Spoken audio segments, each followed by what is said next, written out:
of this to make sense. So is D the concavity of it? D is kind of an analogous way of finding the concavity of a three-dimensional object, but you see how there's issues since I can go in all these different directions. Yeah. So D is our answer to... Like relative concavity? Yeah, it can be used to accomplish the same thing that concavity is accomplishing in Math 180. Yeah. So the D is a scalar indicator, kind of like when we were trying to find angle. If it was between 0 or 1, we kind of knew how much angular gap we had between two vectors. Yes. We don't get into immediately like the relative size of D if it means anything. Right. But obviously it might be related to the severity of the concavity, possibly. But all we care about is the sign of D. Okay. So if D comes out positive... Now, let me ask you.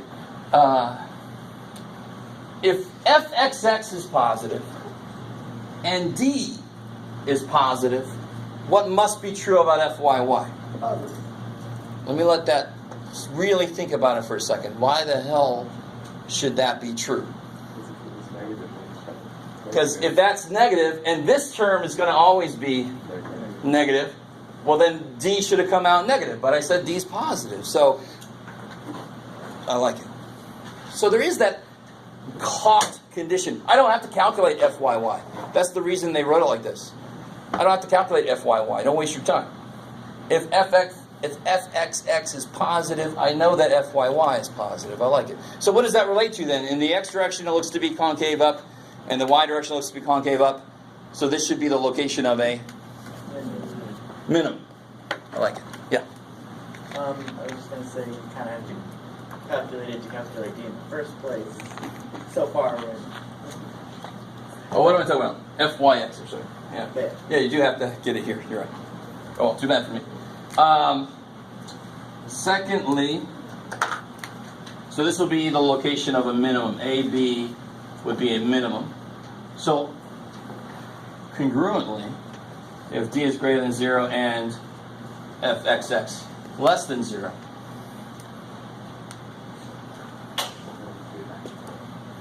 yeah. So if that's negative, but this whole thing is positive, that must be negative. So you get positive minus positive. As long as this is bigger than that, that'll come out. So hopefully you understand. There is a lot of little extra stuff in the middle here, because it does depend on how large these are in relation to this. And that's where the saddle point kind of idea comes in. So if D is greater than 0, and this is less than 0, then that must also be less than 0. So then both directions, then it's concave down. It makes sense that that would be a max. AB is a max. If D is less than 0, and I don't care what's true about anything else. If D is less than 0,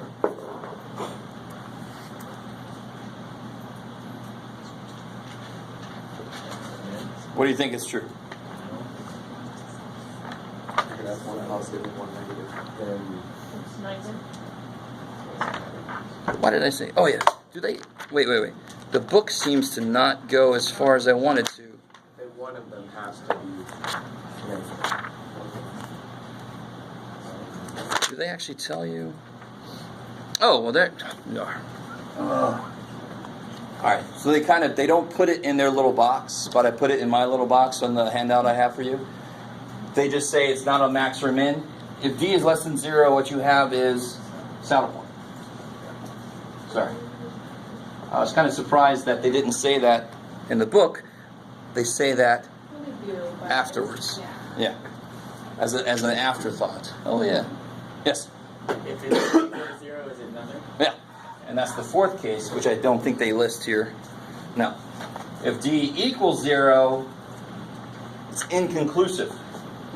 Doesn't that sound familiar from your glorious Math 280 days? Remember all those tests could be inconclusive? Yeah. Yeah. We'll try something different. Yeah. Okay. So what I want us to do is to try A problem, yeah. I've got a little handout. Let me give this to you. So I've captured all this for you. I want you guys to work on these two problems. One of them is very nuts and bolts, and the other one is a word problem. Yay!